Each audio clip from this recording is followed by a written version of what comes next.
part of the Press Play Podcast Network.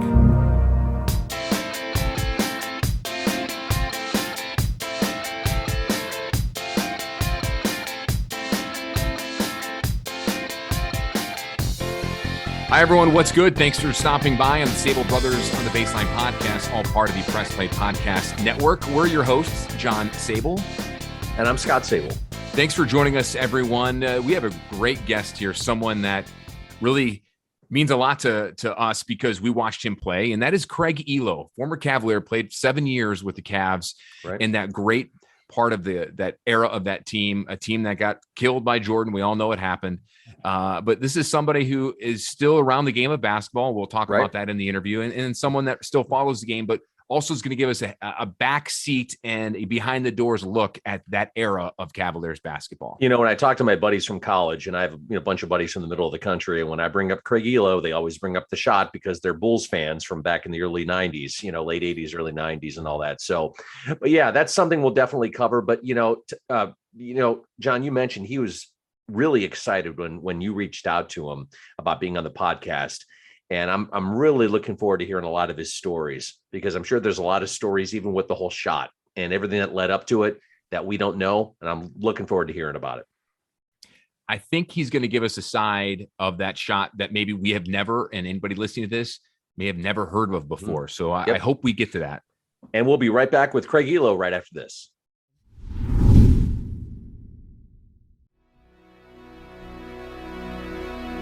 Hey everybody, it's Sam Amico from Cavs on the Break NBA podcast. Be sure to give us a listen for all your Cleveland Cavaliers recaps, analysis, breakdowns, draft talk, free agency. The list goes on and on. Give us a listen, Cavs on the Break NBA podcast.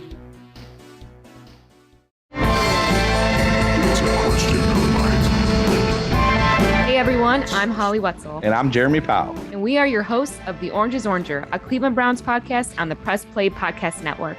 We give you all the dog pound coverage that you'll need each week to get you ready for kickoff and beyond. Don't miss our breakdowns of each week's matchups, game recaps, and any and all news out of Berea to feed your Browns appetite. As we all know, Holly, dogs gotta eat. That's right, Jeremy. Hit that subscribe button and never miss an episode of The Orange is Oranger Browns podcast on the Press Play Podcast Network.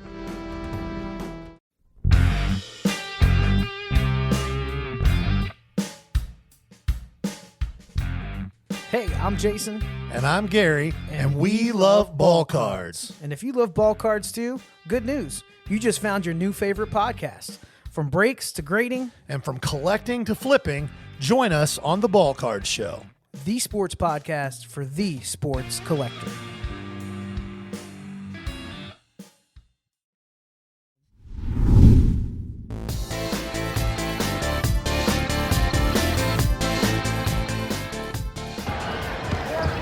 Ehlo to Hot Rod. Nicely done by Craig Ehlo and Hot Rod Williams. To Barkley, desperation three, missed. Rebound Daugherty, down to Ehlo, and to the pack, wham with the right hand. 20 points for Craig Ehlo. To the score court, 17 seconds. Price into the air, scoop to Ehlo, left wing, three in the air. Good! Ehlo hits a three to tie the game. Daugherty the rebound, and that'll conclude this first period of play. Ehlo from center court. Oh, he got it! It's good. It's good. Ehlo with a real long shot, and a 2-point lead by the Cavs. 6 seconds left. Ehlo looks. Ehlo into Nance. Back to Ehlo. He drives. He scores! Ehlo drove it right down the wing and scores! Ehlo will inbound far side, 1.3 seconds. Ehlo looking, fires to Daugherty, back to Ehlo, the three in the air. It's good! He won it! Ehlo hit a three-pointer on the sideline at the buzzer. Yes, Virginia, there is a Santa Claus, and he comes from Lubbock, Texas. Final score, the Cleveland Cavaliers 113, the Utah Jazz 112. Joining us today is a former Cleveland Cavaliers player. You remember him from the mid-late 1980s into the early 1990s. 14-year NBA veteran and color analyst for the Washington State Cougars men's basketball team. Joining us right now is Craig Ehlo. Craig, it's an honor. How are you? I'm doing great, guys. And again, like I said, I really appreciate you having me on.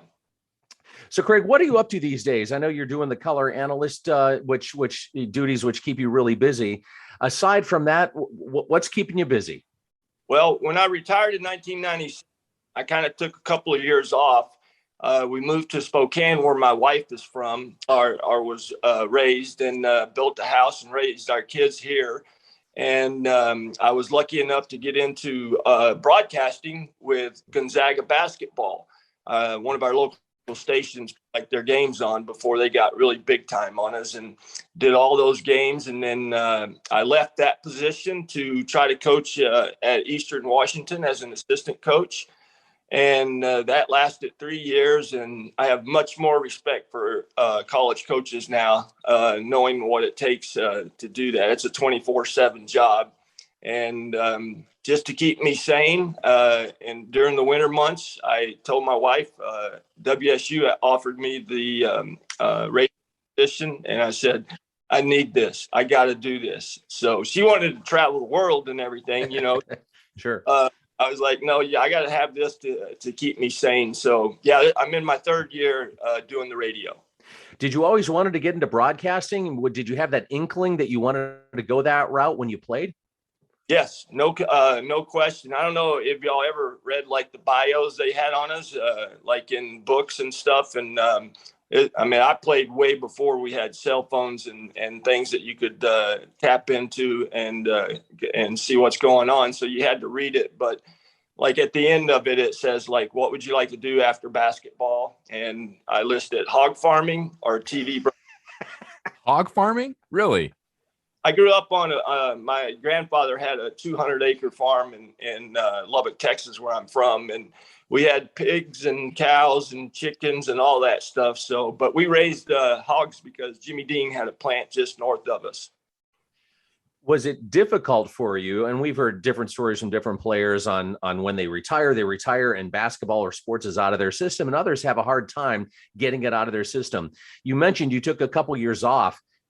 Looking back, was that beneficial for you to get basketball kind of out of your system and just kind of reset yourself? Oh, no question about it. My youngest son was just born in 1996, so I retired in 1997. And those 2 years till 1999, yeah, I thought, hey, I've been gone so much with my NBA road games and everything like that. So I'm going to help my wife out, raise this little infant that we have. And again, like I said, I had much more appreciation for college coaches. I have much more appreciation for mamas because they do a lot of work. And but yeah, I got to spend a lot of time with him in his first 2 years, and then then I need something else. But yeah, it was hard at first to give up basketball, the routine, the schedule, and things that I was used to.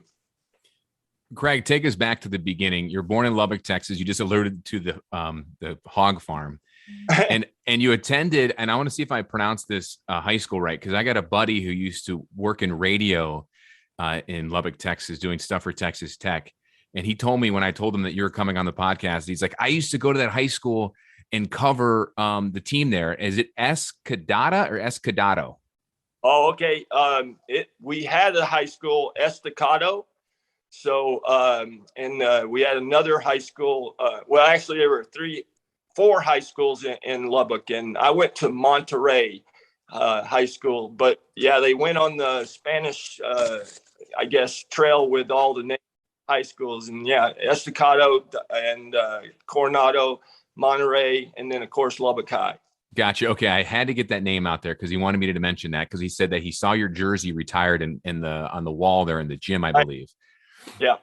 So how did you in a area there in Lubbock, Texas? Because if you look where Lubbock is, it's in the northern top of the state of Texas, kind of in the middle of nowhere. Even though Lubbock is kind of big with the school there, but how did you get noticed by, of all schools, a big Division I Washington State?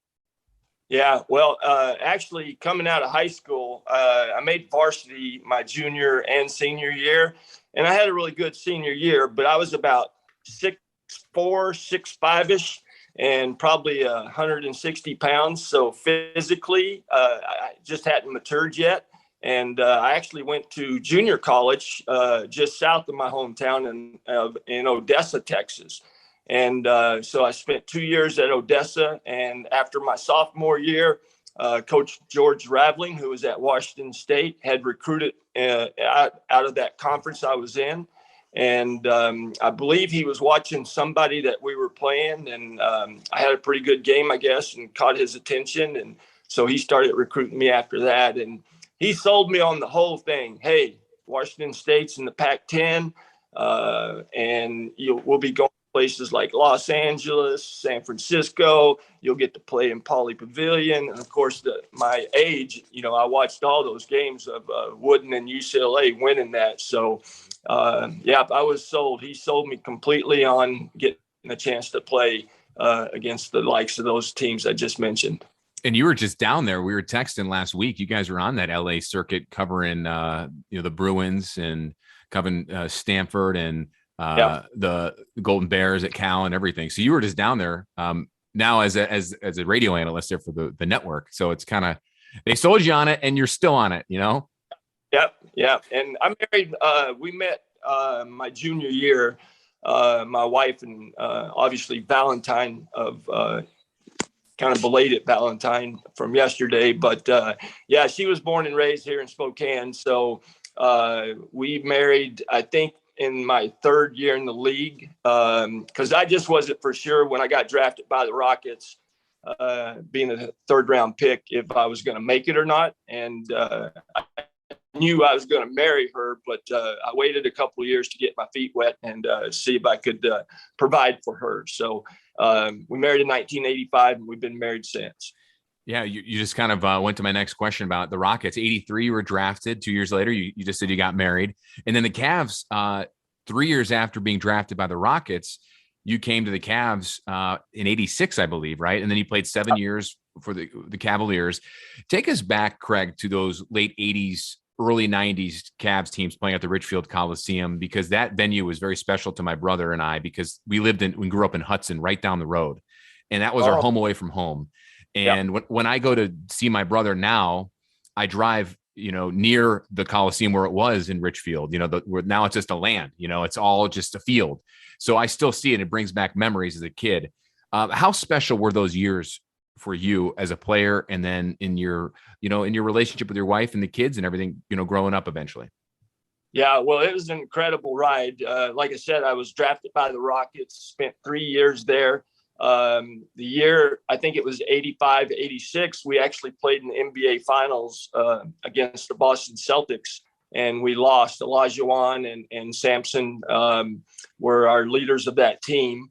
And so when I come back to training camp that next year, and being freshly married, obviously, I thought, I was on a championship team that played in the NBA Finals. I'm okay now. I think I got my feet on solid ground. But last day of training camp, Coach Fitch calls me in and says I have to waive you, and kind of learned the business the hard way that way. And my agent at that time just said, like, hey, somebody's going to see your name on the list and you'll get picked up. Don't worry about it. Well, November went by. Nobody called. December was almost over with. And Rudy Tomjanovich, who was friends with Tom Nasaki, who at the time was coaching a CBA team in Jacksonville, said, like, hey, can you take another player? I want to send Craig to you. So I actually went to Jacksonville and played in the CBA. And get this, the owner of my team in Jacksonville, that we moved actually to Biloxi, Mississippi, like a couple of days after I got there, was Ted Stepien. And, no kidding. Yeah, so wow. The fun little connection. But I played about 10 games in the CBA. Then the Cavs called me in the middle of January. Mark Price, was a rookie and had appendicitis and had an appendectomy, I believe, right away. And so they needed a guard. And Coach Wilkins, having been in Seattle and good friends with my college coach, George Raveling, saw my name on the list and signed a 10-day contract in the middle of January. And I got to tell you, the first game, or actually I got there on a Tuesday. We played Detroit. I had a uniform, but I had no idea. I went straight from the plane to the Richfield. And then the next night we played back-to-back with Detroit in Detroit. Didn't see any action, obviously, in that game either. And then on Friday, we played the Bucks at Richfield, and John Bagley rolls his ankle on the first play of the game. And all of a sudden, the only guards on the bench were me, Johnny Newman, and Ron Harper. So I got in and got to play a lot of minutes. Actually, I think I played more minutes in that first game than I did in 3 years in Houston. And yeah, so I got lucky. Just, Coach Wilkins have known me and watched me at Washington State. And he just gave me a great opportunity. And again, it kind of fell into place because the Cavs were, bought by the Gunn brothers, and they started rebuilding from the ground up with Wayne Embry as general manager, and then Coach Wilkins. And then they got the draft, first pick of the draft with Brad Daugherty, and Hot Rod was already there from the previous. But yeah, my first year in with the Cavs, it was a total rebuilding, 4 rookies on a roster that was getting revamped. And I just got lucky when Bagley actually rolled his ankle and played well enough where they signed me for the rest of that year, and then started next year with them. But yeah, I'd been to Richfield, obviously with the Rockets, and we stayed at the Holiday Inn out there and ate at the Dairy Queen across the street. And it was out in the middle of nowhere. Yeah. But I was always afraid because Coach Fitch, who was my coach in Houston, actually was the first coach of the Cavs. Right. Yeah. Hey, I'm going to trade you to Cleveland, and you don't want to go there. He just made it sound horrible. But yeah, I think after that after the home game with Detroit on my 10-day, Big Brad Daugherty picks me up to take me to the plane or the airport in this old rundown beat up truck. And that kind of set the tone for who my teammates were, because they called us country bumpkins and all kinds of soft names and things like that. But just, we had a really good camaraderie. And I was lucky to be in there on the ground floor. So you mentioned Bill Fitch. He just recently passed away. You mentioned Ted Stepien, and for our younger listeners out there who may not know that name, he was a former Cavaliers owner and traded all the draft picks away, put the Cavs down in the basement. And now there's this quote Stepien rule where you can't trade all your draft picks in a single draft named after him. It's crazy, Craig, that you were in the CBA very shortly and that was the owner of the team. That's nuts. I didn't know that. Yeah.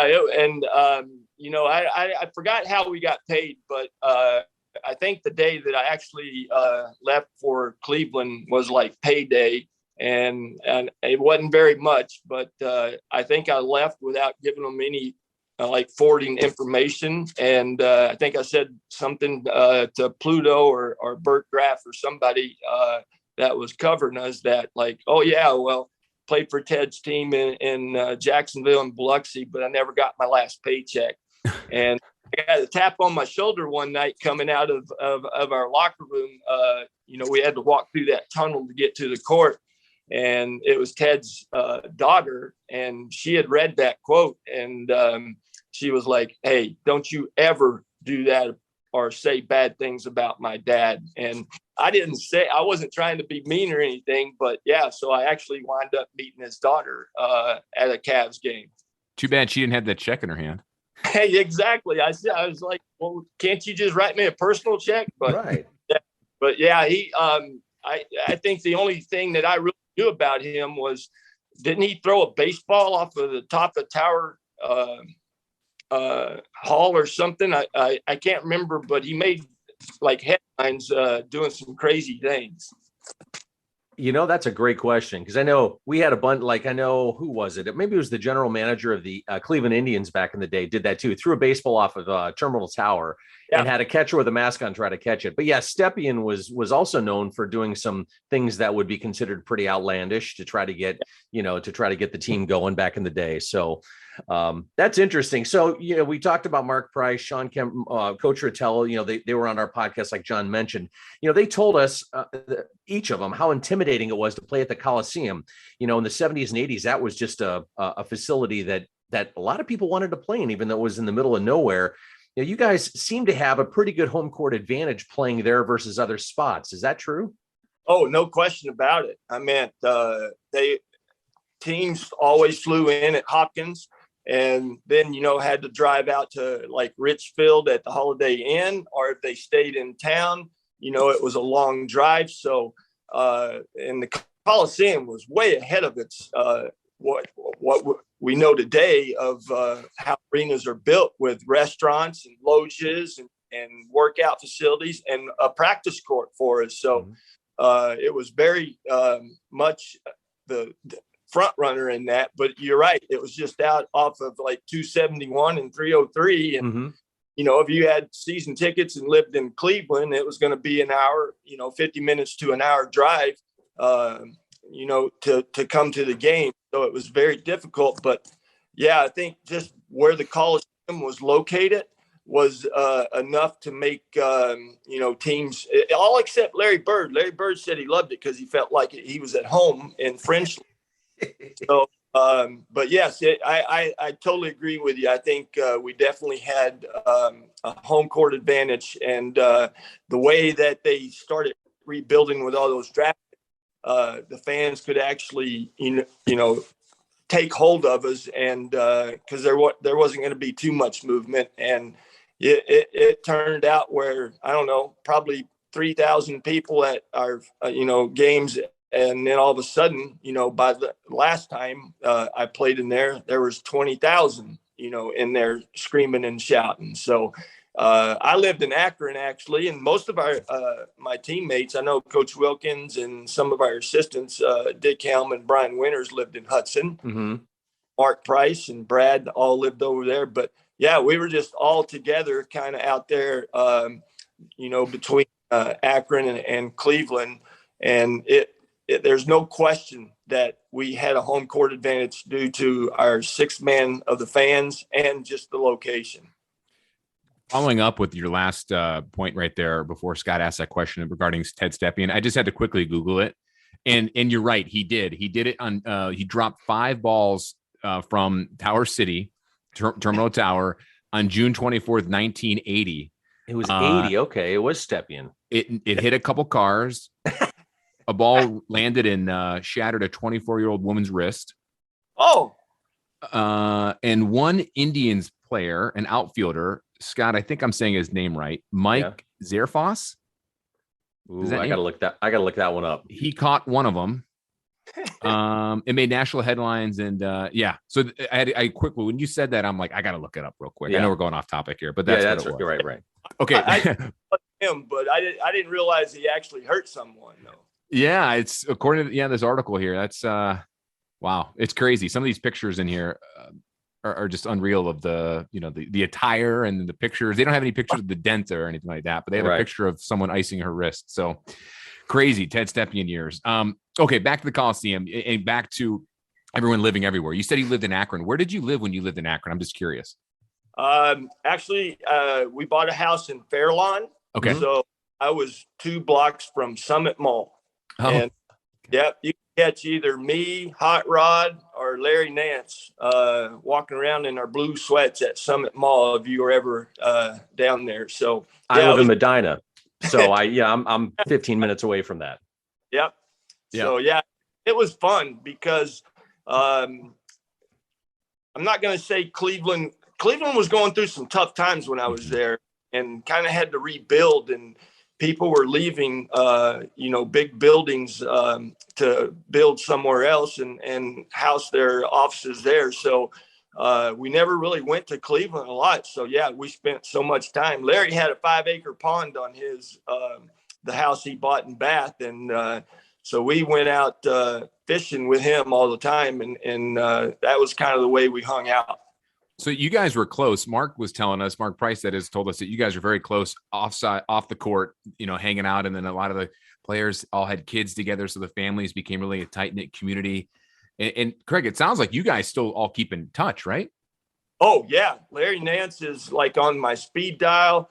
Of course we lost Hot Rod, and Mark has been my friend for all of those years. And same thing, speed dial. And Brad Daugherty, he gets a little feisty when you call him like a couple of times. So got to make it just one or two times. But I see Coach Wilkins all the time because he's still in Seattle. And it was such a tight knit group. And you're dead on. We all had kids the same age, and we did Thanksgivings, Christmases, Easters, all of that always together. So very close off the court. So you mentioned the comment before about everyone called you guys country bumpkins because of you're growing up and in the Coliseum, being out in the middle of nowhere. So is this an urban legend, or is this true that Brad Daugherty would go hunting after games in the woods behind the Coliseum? Is that true?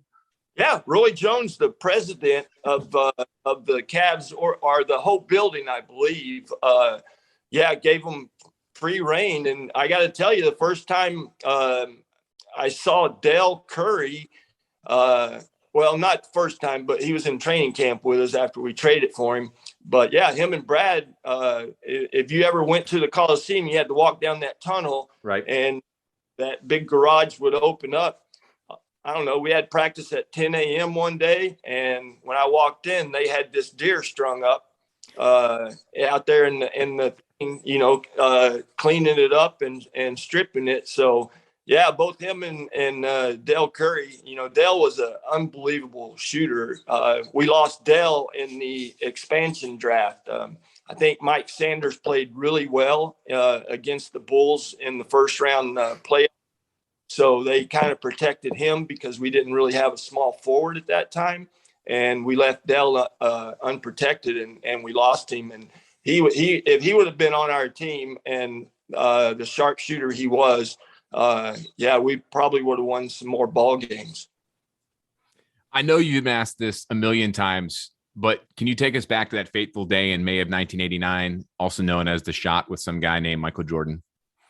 Oh, definitely. It's like yesterday. And I don't know if it's 31 or 32 years since that, but seems like every May 5th, my phone starts ringing, and I get all kinds of requests to, talk about the shot and stuff. And, I'm just happy that I was able to be in such an iconic game. And, that Michael Jordan, I think that was probably his first biggest shot ever. And then, of course, the reaction of jumping up and down and, that whole jump man kind of thing was just incredible to use for him. And, all of us, I fell off to the ground. But, every year when I tell that have to tell the last 6 seconds, I always mention first that, the last 2 minutes, it was, back and forth, and which actually came down to those 6 seconds. And I think Michael scored on a little 10-footer or maybe a little closer, and we call a timeout. Coach Wilkins draws up the play. We go and advance the ball in the NBA to our front court. I was the guy throwing the ball in. We had Larry Nance right on the block, and I believe Craig Hodges was guarding me, and Brad Sellers was guarding Larry. And then Brad and Ron and Mark were all on the offside, and we were trying to really get the ball into Mark Price. Ron and Brad kind of said kind of a staggered screen, and when I threw it to Larry, I just remember that Coach Wilkins said, as soon as you hit Larry, cut to the basket and go rebound. And gosh, Larry read it perfectly. And when I cut, Craig Hodges was nowhere near me, and Larry just kind of underhanded it to me. And then Michael and Scotty came off of Mark and Ron, but I'd already gotten to the rim. And of course, I went kind of under those two guys jumping at my shot, And, it just worked so well that there was still 3 seconds on the clock, and they had a timeout. So they call it, Doug Collins calls it. They advanced the ball. We had a timeout, and we went out after they come out of their huddle to just see where they were lined up. And then we called our timeout to set up our defense. And Coach Wilkins to this day still talks about, I should have never done what I did. Not about like what Ron Harper said in The Last Dance. I got Jordan. There was no really discussion in there. Plus it was so loud, you couldn't even hear Coach Wilkins, but he took Larry Nance off of the ball, and we double teamed Michael because we knew that's where the ball was going. And he put Larry in front and me in back. And if it would have been anybody else, like Harper or Price, then I probably wouldn't have relaxed, but I kind of relaxed thinking that Larry's not going to let him catch it because he's fronting him. But yeah, Michael kind of took a stab towards midcourt. Larry kind of went for that, and then he cuts to the wing, and Brad Sellers, having nobody on him, threw it right directly to him. And if I would have just waited at where Michael was to begin with, he was coming right back to me, but I ran out to try to guard him. And of course, wasn't in any kind of a defensive proper stance. He dribbles back with 2 hard dribbles and then stops at the free throw line. And, my momentum, because I was running, would have been in a defensive stance and sliding with him, I probably could have gone straight up with him. But when he jumped and was getting ready to shoot, I had my left hand up, and it was enough to make him kind of hesitate at the top of his jump. Mm-hmm. But he had a clean look, and my momentum, like I said, just carried me right by it. And I think that that shot definitely propelled the 2 organizations in different directions. Yeah, hearing you recount this with so much detail after more than 30 years, I mean, it's impressive that you remember that much detail, but I'm sure you've had opportunities to replay this in your head over and over again, but it seems like you've come to peace with it. Oh, no question about it. And, actually, the years I was in Cleveland, the Browns were very, very good, and got to the AFC Championship a couple of times. And I think it was Ernest Biner that fumbled on the goal line. It was close to the goal, but he actually wrote a book about it. And he was selling it or promoting it in Cleveland, and he invited me to come because we were kind of linked in that kind of Cleveland scenario. And so I got to go, and Ernest it really hit him a lot harder than what it did to me. But my dad was just perfect. He called me immediately after that game from Lubbock and said, "Hey, you have nothing to drop your head about or feel bad about." He said, "You know how many people would pay to be in your shoes, to be in that situation?" So that is and my teammates were great. Everybody was so supportive. So it hung with me for a few years probably, but nothing to be distraught about. So did it take you a long time to get over it right away? Or was it something when you heard your support from your teammates, Craig, and from your dad, that it didn't really bother you? No, it was actually fuel for my fire because, the next year, I believe we traded Harper for Danny Ferry to the Clippers. And that opened the door for me to become a starter. I was like Ron's backup those first few years. And so when we traded for him, Danny Ferry, then all of a sudden I become a starter in the NBA. And I always kind of in the back of my mind kind of questioned being, a 3rd round pick and, not playing a lot my first 3 years. Like, do I really deserve to be in the NBA? But because every time I went in the locker room and I saw my locker and that uniform hanging, it gave me goosebumps because I didn't dream about it when I was in Lubbock growing up, but I just loved basketball so much. And just getting the opportunity to play in the NBA and have your name on the back of a pro team's jersey was pretty incredible. So now all of a sudden I'm in a starting role. And of course that shot keeps coming up, especially when we played the Bulls.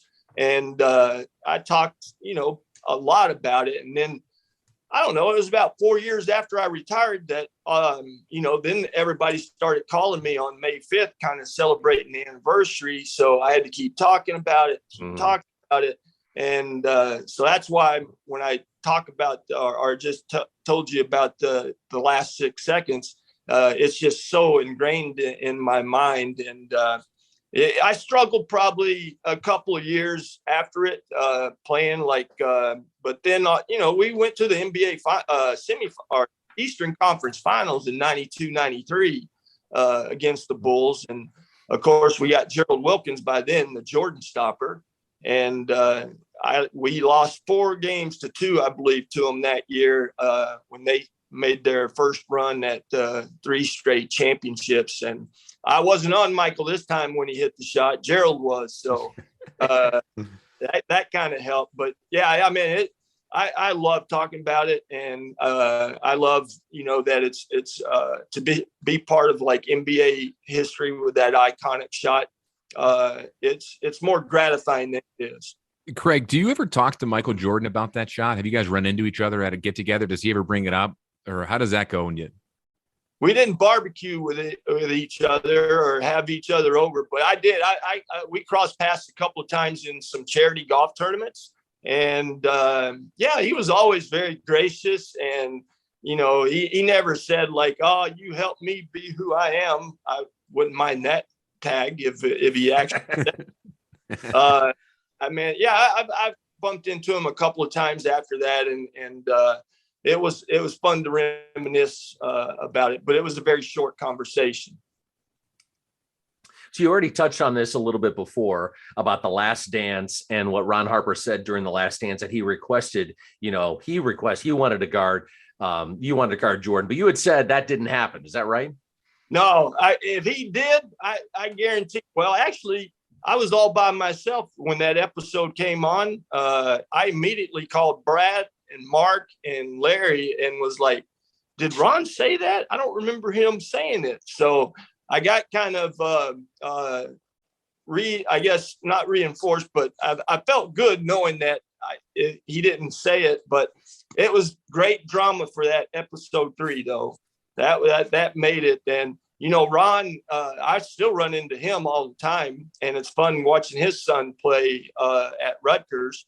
And he didn't really, I could have really gone into him and said like, "Why you throw me under the bus like that?" But nothing like that happened. So if he did say it, it was between a conversation with him and Coach Wilkins. But I think Coach Wilkins even said like he didn't hear Ron say that either. So I think everybody was kind of caught off guard that was mentioned in that episode 3. Sounds like a lot of former players have watched The Last Dance too. I mean, if all you guys are talking about it, everyone was watching it back when it came out a couple years ago. Yeah, the pandemic caused it. I mean, it was supposed to come out later, and it really actually saved me having him put it on earlier in the summer so I could have something to watch. But yeah, I thought it was a great documentary, and I can't believe they had all that footage from all the years. They way thinking about it, the future to put it on, because it was like insane how closely everything they said in that the Last Dance was pretty incredible. We have DJ Rodman on Washington State's. He's a junior. Really? For the Cougars, yeah. So DJ has all of his dad's instincts, plays just like him, gets offensive rebounds, always a defensive stopper.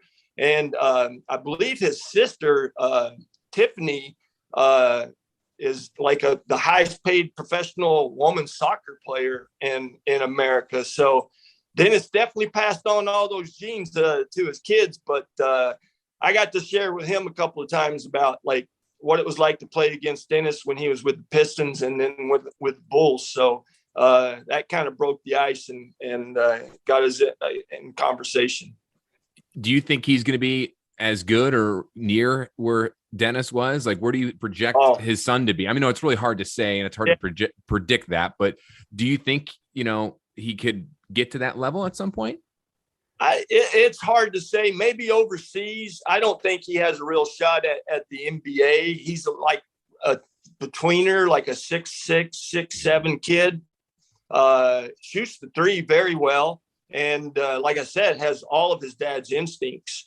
And I thought he was, going to help us quite a bit. And he's been coming off the bench and he's always flying around and stuff. But he doesn't like to talk about his dad too much.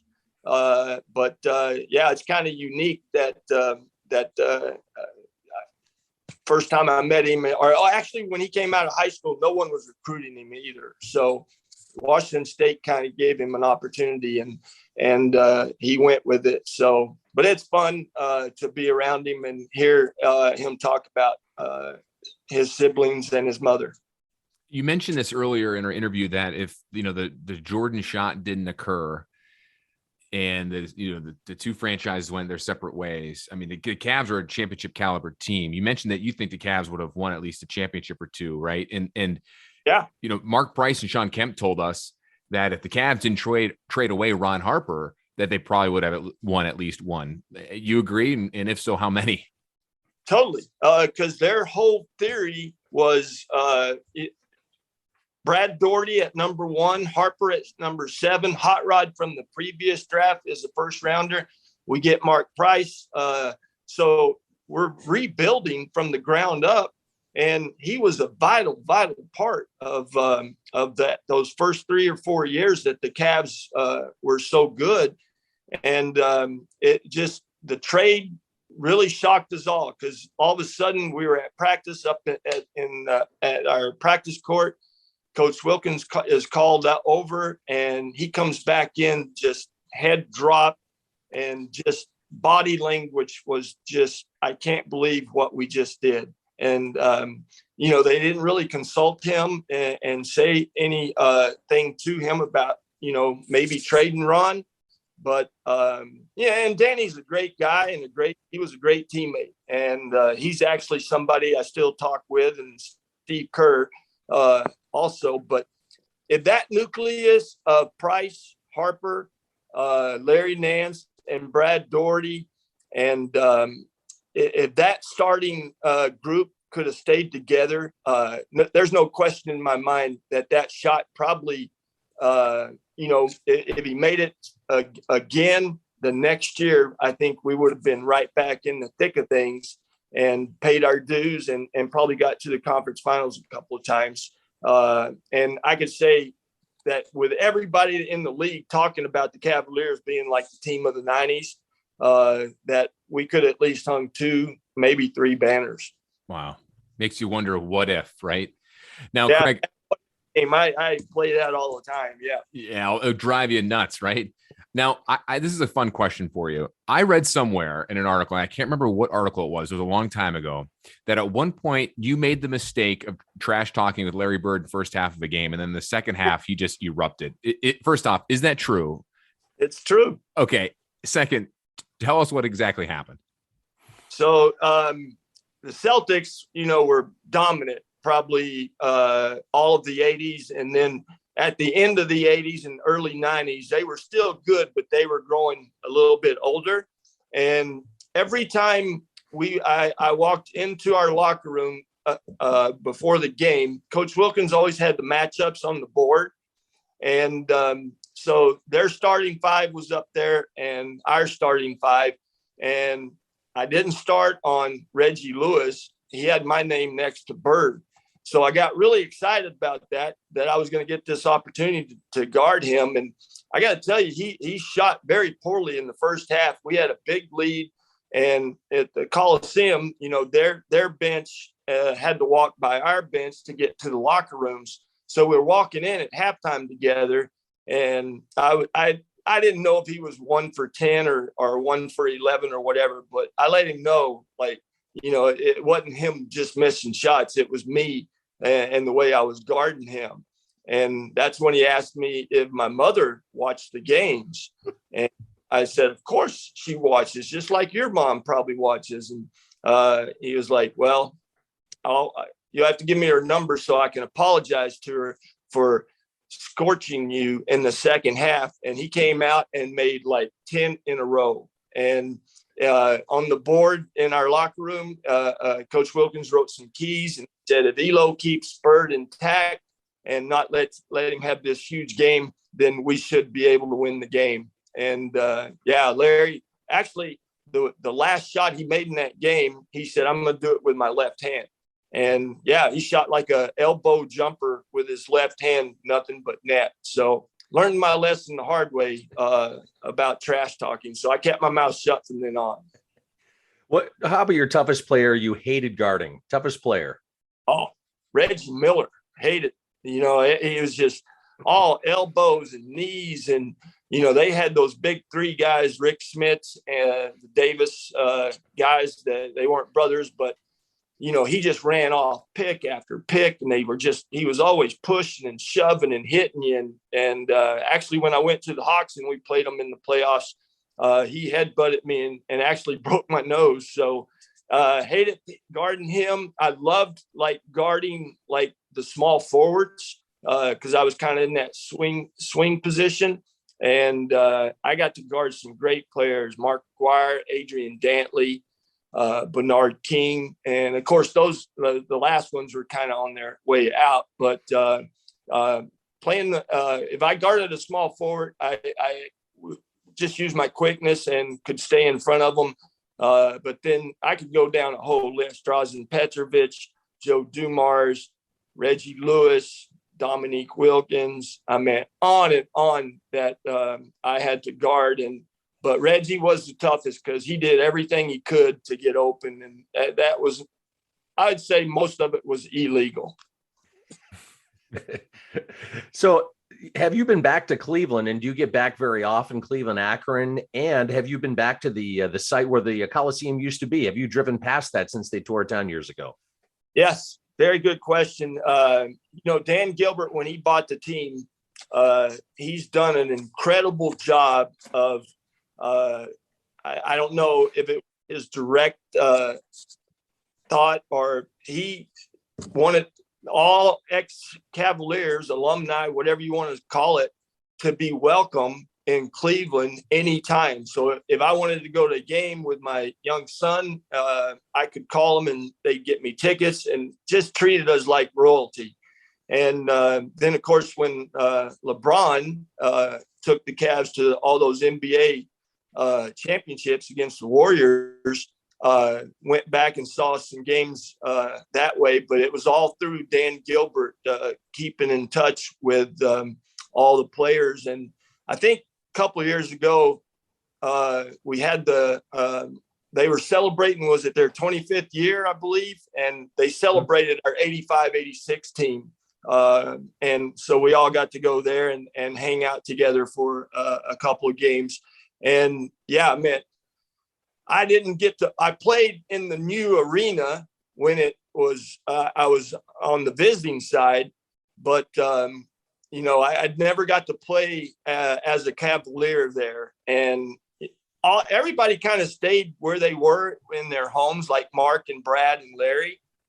They would just go up to Cleveland. So, coming back my first time in a visiting uniform, I made Larry take me out to where the old Richfield Coliseum was, because he lived right down the road in it in Bath. And it was creepy. I mean, I can't even describe it, because it was just like gone, like you said, and just, flat. And it was such a great place. It was just an incredible venue.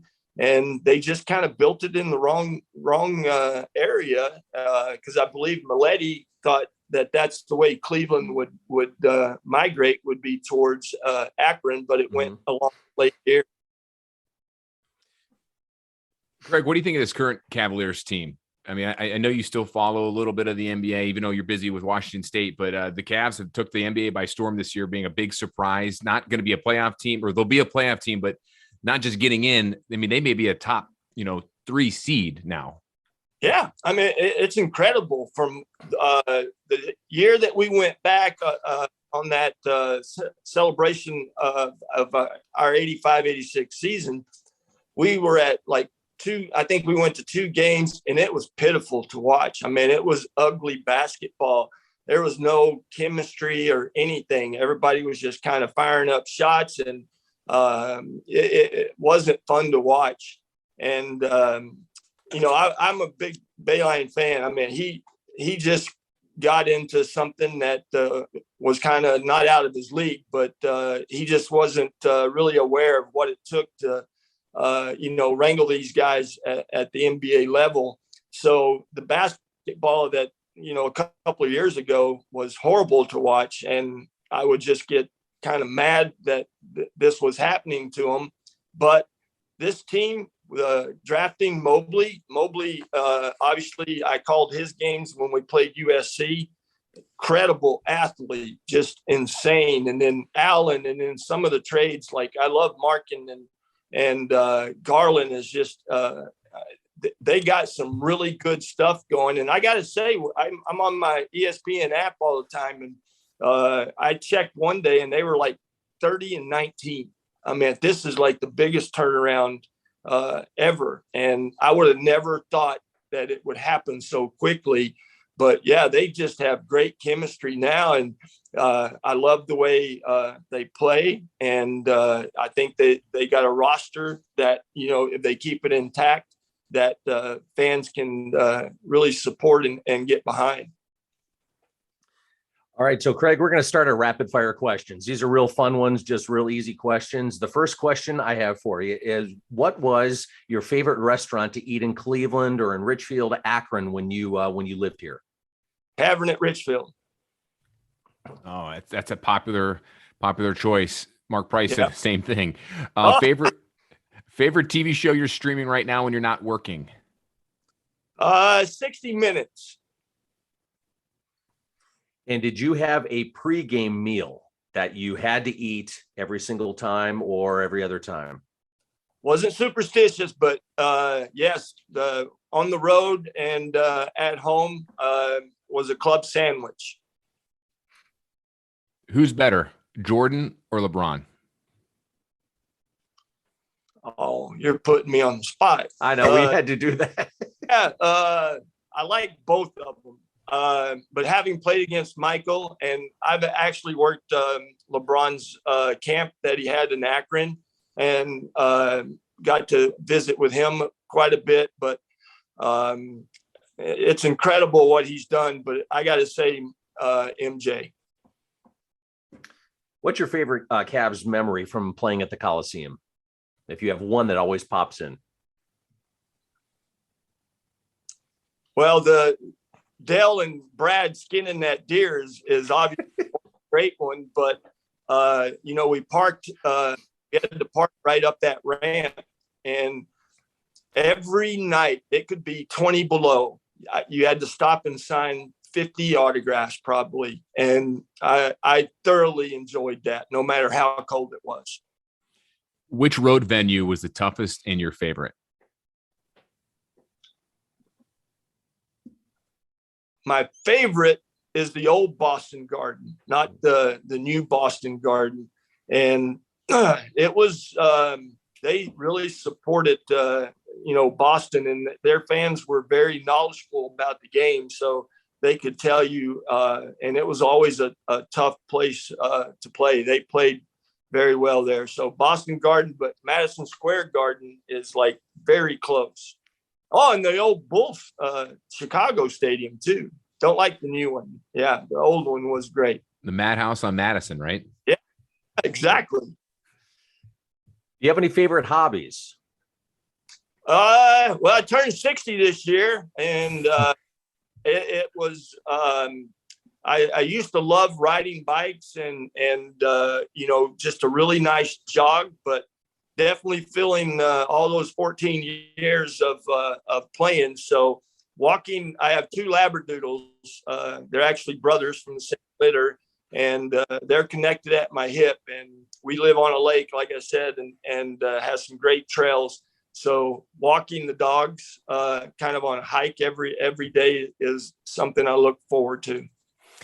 Favorite Cleveland athlete you remember or that you met when you were a member of the Cavaliers? I'm talking like Indians, Browns. Obviously, you mentioned all your close Cavaliers teammate, but your favorite athlete outside of the Cavs that you met? I actually have two: Bernie Kosar from the Browns and Joe Carter from the Indians. Funny you mentioned that, because Joe Carter is my favorite player growing up with the Indians.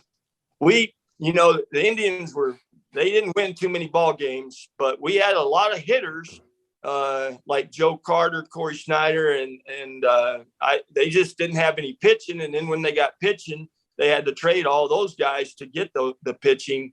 So yeah, I did go to the World Series when I lived in Atlanta when the Braves beat the Indians. Mm-hmm. And the Alomars. Sandy was a good guy too. Right. And we picked up Sandy when we traded Joe Carter to San Diego back in whatever year that was, 30 some years ago. So and now in retrospect, the Coliseum isn't there. And when you were traded to Atlanta, the Coliseum was still going on. But did you happen to get anything from the Coliseum before they tore it down? No, we knew, because all my years in Cleveland, when they started talking about building Gateway in the arena downtown, they asked a lot, they asked us a lot of questions, like what would you like in your locker room, or what's important to you. And so I knew that we were moving, or the Cavs were going to move. But if I could have, those old brown seats were incredibly ugly, but that would have been something that I would have really enjoyed having, was just one of those seats. It's funny because we had, it's been maybe a month or two ago, we had interviewed the son of a coach who, anyway, long story short, there's a school in Virginia, and it's a small middle school.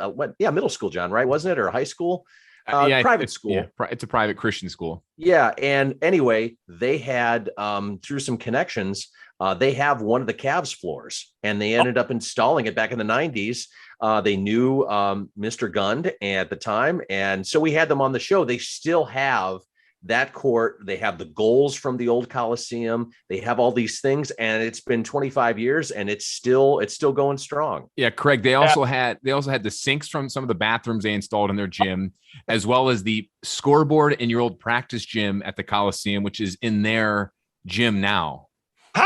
That's hilarious. The years I were there, we were orange and blue. I'm glad they went back to the original colors, but that Coliseum floor, it wasn't nothing fancy about it, just orange striping, and I think it said Coliseum in the mid circle and at mid court, and that orange and blue was that'd be fun to have a piece of that floor, because I played so many games there.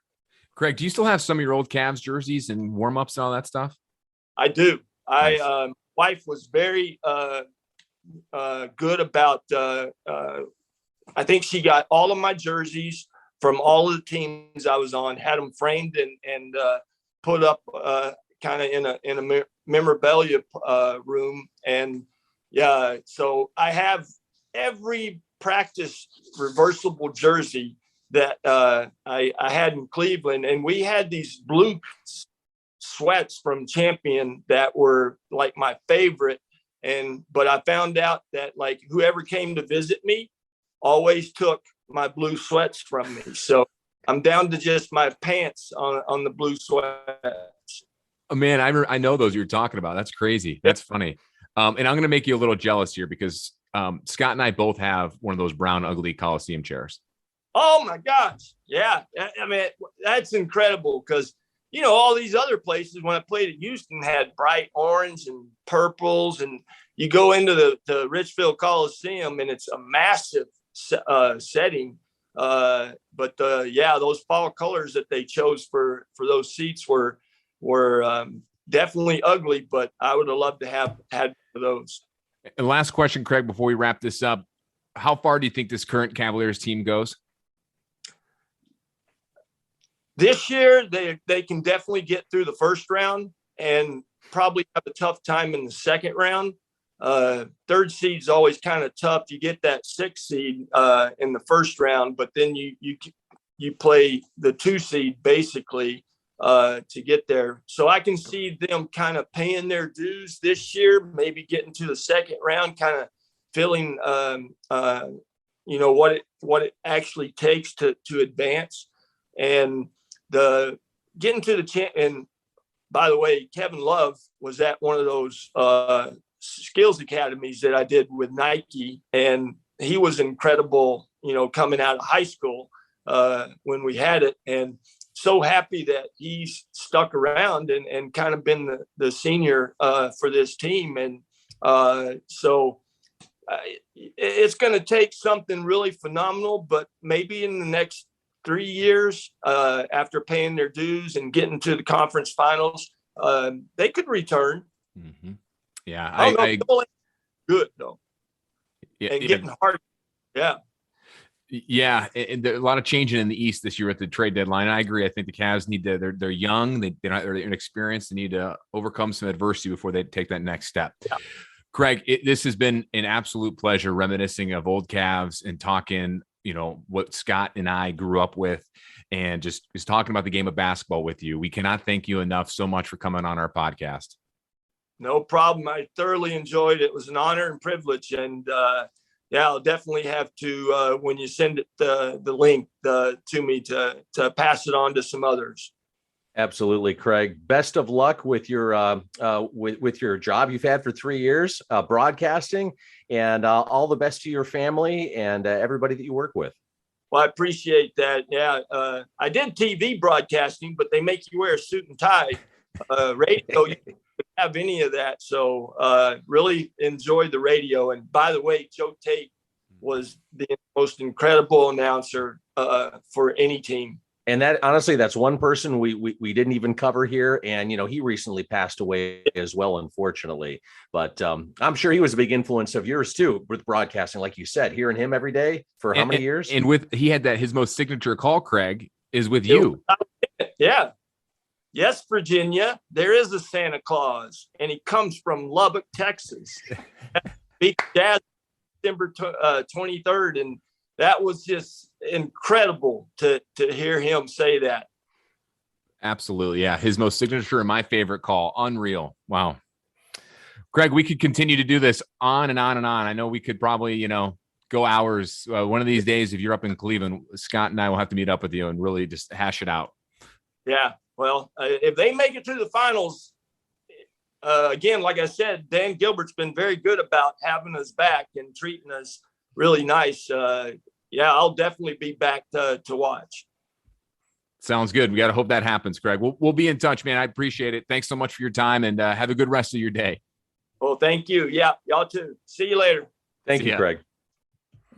We really can't thank Craig Ehlo enough for coming on. That was a treat in itself, Scott. Gave us a lot of background on a lot of things Cavaliers, especially the shot, his time at the Coliseum. Right. Of course, the biggest takeaway from this interview is going to be what he had to say about Brad Daugherty. He confirmed the rumors, Scott, the rumors that Brad Daugherty would hunt in the parking lot and behind the Richfield Coliseum.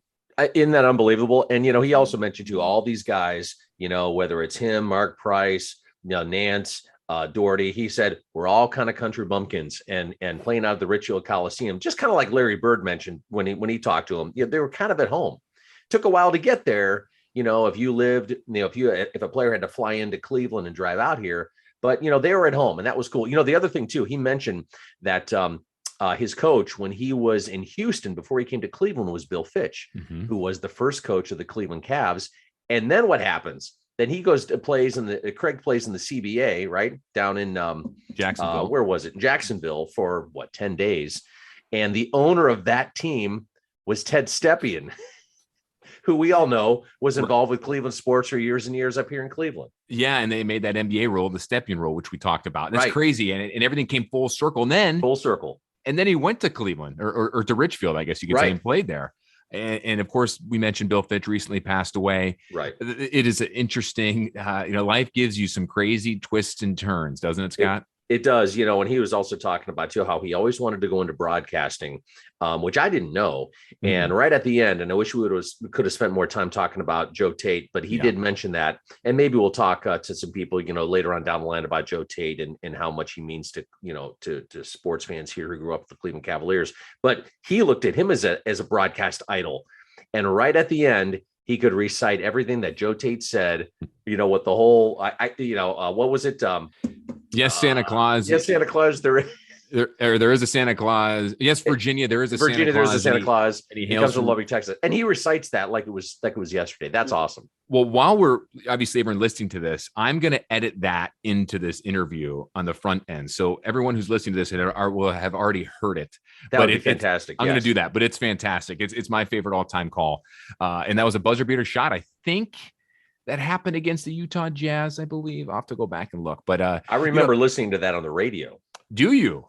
I do remember listening to that on the radio. Yeah, it was this old. In fact, Dad probably still has that radio in the basement. That there's a green transistor radio on his workbench. Mm-hmm. And I think anyway, it's a lot. I'm getting off topic here, but anyway, it wasn't the radio. It wasn't the radio TV combo that Dad still has. Oh no, this is long before. Yeah, I know that the one you're talking about, but that's long before this. It might have been my boombox, which I still have too, but that's a whole other story that I got when I was like 10. But anyway, I listened to that on the radio, and hearing that and him recite it like it was just, and he loves talking about this stuff. He's not ashamed about the shot.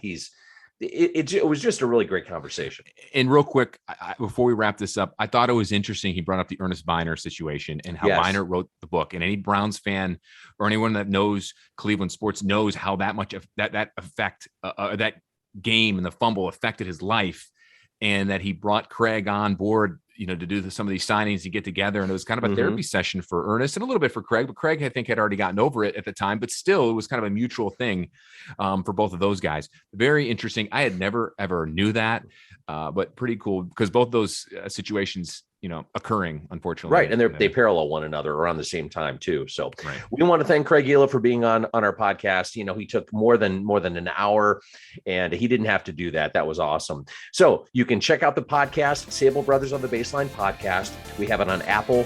We have it on Spotify. You can check it out on the old-fashioned internet. You can follow me on Twitter at Scott Sabol Fox, the number 8. You can follow me at John_Sabol and at Sabol Brothers on the pod. Should be a good time. Looking forward to our next episode, and we will talk to everybody soon.